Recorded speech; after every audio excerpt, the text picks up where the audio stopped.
नमस्कार विद्यार्थियों। आज के इस वीडियो में हम आंतरिक नियंत्रण का उद्देश्य ऑब्जेक्टिव ऑफ इंटरनल कंट्रोल और आंतरिक नियंत्रण का क्षेत्र स्कोप ऑफ इंटरनल कंट्रोल के बारे में विस्तृत रूप से अध्ययन करेंगे। इससे पूर्व के वीडियो में हमने आंतरिक नियंत्रण होता क्या है, आंतरिक नियंत्रण की क्या सीमाएं हैं, आंतरिक नियंत्रण को प्रभावित करने वाले कारकों के बारे में अध्ययन किया। यदि अपने को पता है कि आंतरिक नियंत्रण क्या है तो उससे इस स्पष्ट हो जाता है कि आंतरिक नियंत्रण का उद्देश्य क्या होगा। तो यहाँ पे हम विस्तृत रूप से आंतरिक नियंत्रण के उद्देश्यों के बारे में अध्ययन करेंगे। आंतरिक नियंत्रण प्रणाली का उद्देश्य आंतरिक नियंत्रण प्रणाली का अध्ययन व मूल्यांकन करने के लिए ऑडिटर के दृष्टिकोण से बहुत महत्वपूर्ण है। आंतरिक नियंत्रण प्रणाली की पर्याप्त समझ प्राप्त करने के लिए इसका प्रशिक्षण किया जाना चाहिए। ऑडिटर को यह सुनिश्चित करना होगा कि क्या ऑडिट संभव है, यदि हाँ तो उसे ऑडिट का दायरा निर्धारित करना चाहिए।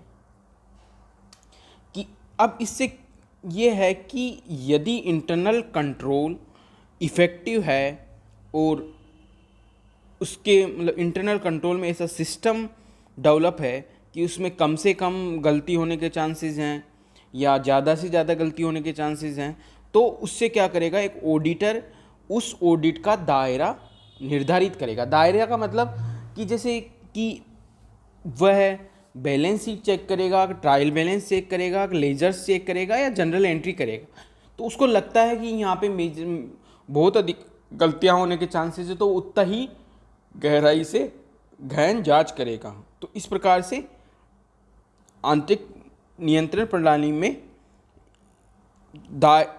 ऑडिट का दायरा निर्धारित होगा। यदि आंतरिक नियंत्रण प्रणाली कम प्रभावशील है तो ऑडिट का दायरा अधिक होगा। आंतरिक नियंत्रण प्रणाली विश्वसनीय और सटीक डेटा प्रदान करती है जो निर्णय लेने व व्यावसायिक गतिविधियों को कुशलता से चलाने के लिए आवश्यक है। मैंने बताया आपको कि यदि इफ़ेक्टिव इंटरनल कंट्रोल सिस्टम है तो वो ज़्यादा रिलायबल होगा और जो भी वो इन्फॉर्मेशन यदि है फाइनेंशियल स्टेटमेंट्स में, वो क्या है, एकदम विदाउट एरर के वो इन्फॉर्मेशन प्रोवाइड हो रही है, वो सही है, तो उससे क्या होगा कि व्यवसाय की जो भी एक्टिविटीज़ है उसको चलाने में बहुत आसानी रहेगी और निर्णय लेने में भी आसानी रहेगी। फिर है पर्याप्त आंतरिक नियंत्रण प्रणाली व्यावसायिक संपत्तियों की सुरक्षा करती है।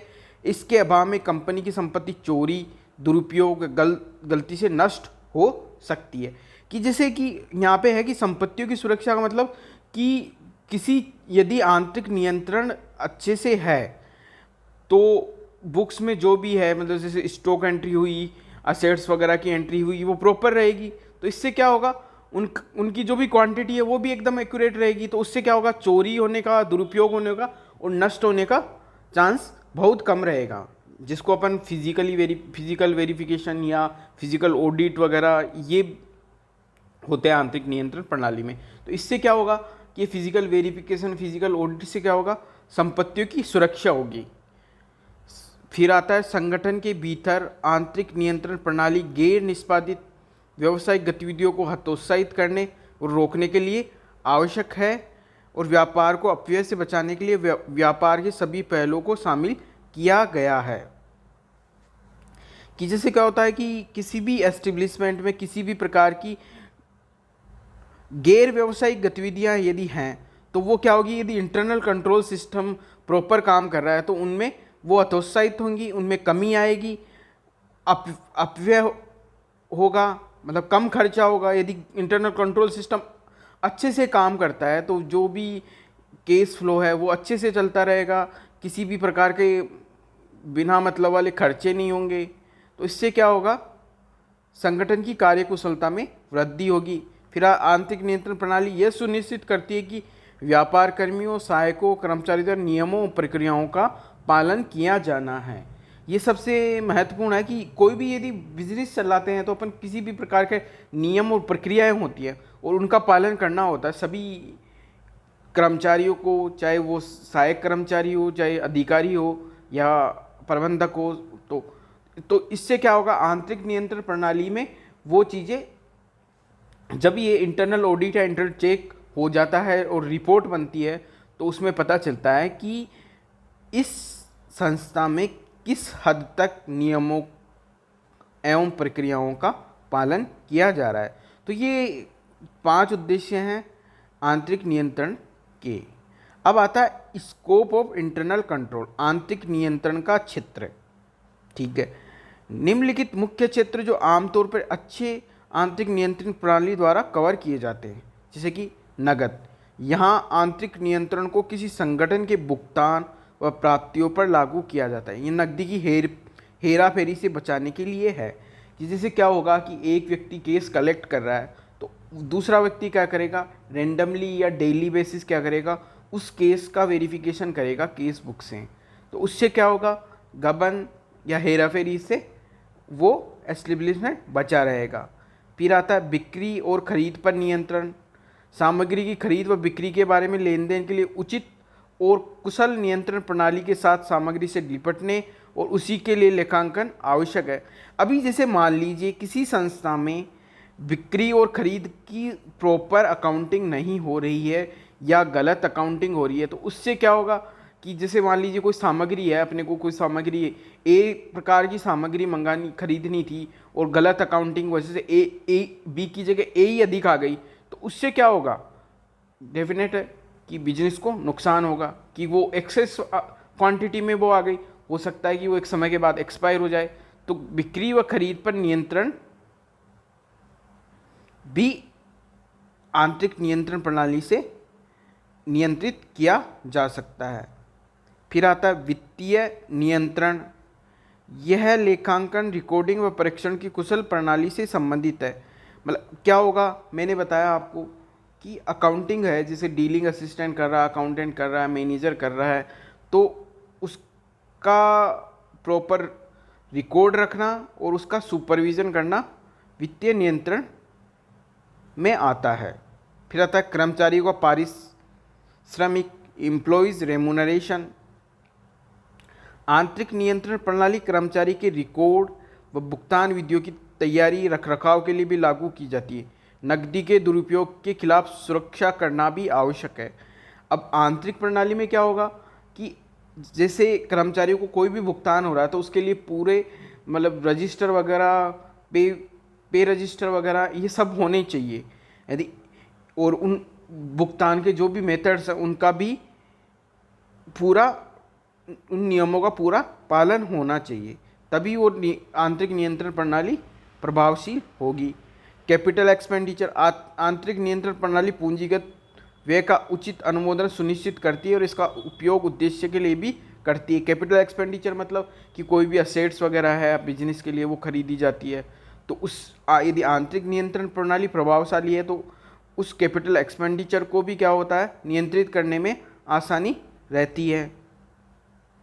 फिर आता है इन्वेंट्री कंट्रोल। इन्वेंट्री कंट्रोल मतलब जो भी स्टॉक है उसकी हैंडलिंग या स्टॉक को कम करना या उसका मूल्यांकन करना, रिकॉर्डिंग आदि इसमें इन्वेंट्री कंट्रोल में आएगा। निवेश पर नियंत्रण, कंट्रोल ओवर इन्वेस्टमेंट।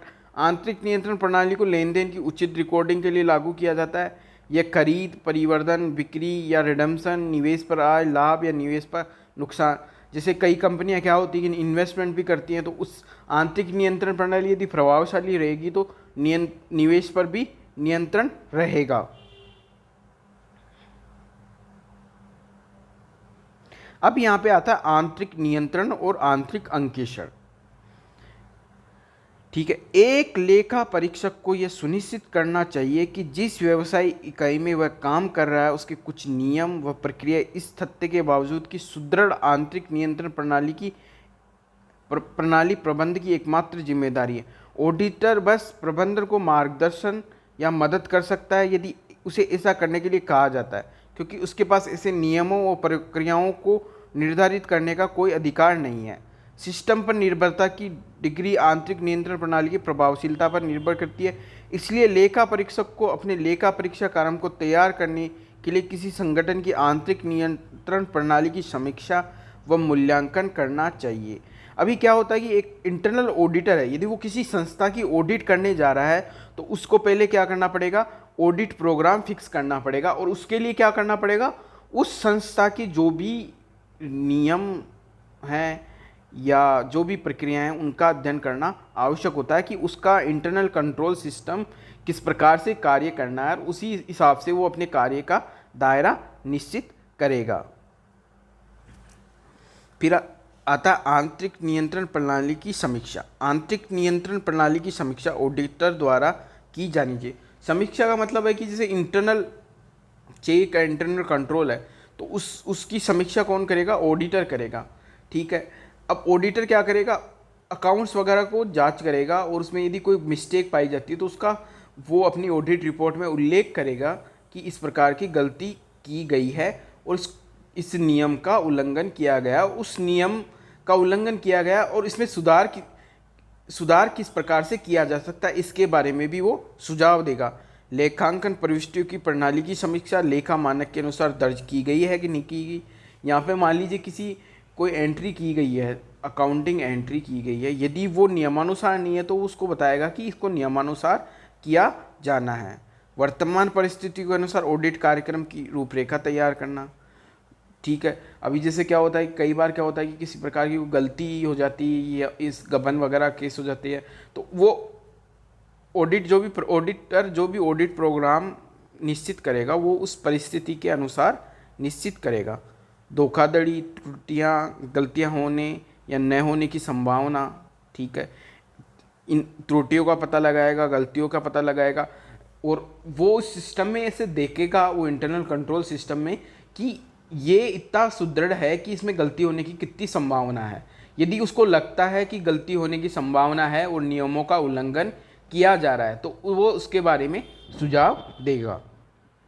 आंतरिक लेखा परीक्षा कार्यक्रम के अस्तित्व की समीक्षा करना, वो आंतरिक नियंत्रण प्रणाली की दक्षता की जांच करना। मैंने बताया कि वो उसको जांचेगा कि ये सही है या नहीं है, नियमानुसार है कि नहीं है, और वो उसकी समीक्षा करके रिपोर्ट करेगा। प्रबंधन द्वारा प्रस्तुत रिपोर्ट, रिकॉर्ड और प्रमाण पत्र की विश्वसनीयता की समीक्षा करना। जिससे क्या होता है, वित्तीय विवरण वगैरह बन जाते हैं आंतरिक, तो वो उनकी क्या करेगा, समीक्षा करेगा कि ये वाकई में सही परिणाम दर्शा रहे हैं कि नहीं दर्शा रहे। वो उसके लिए क्या करेगा, जो भी अन्य दस्तावेज है उनसे उनकी जांच करेगा।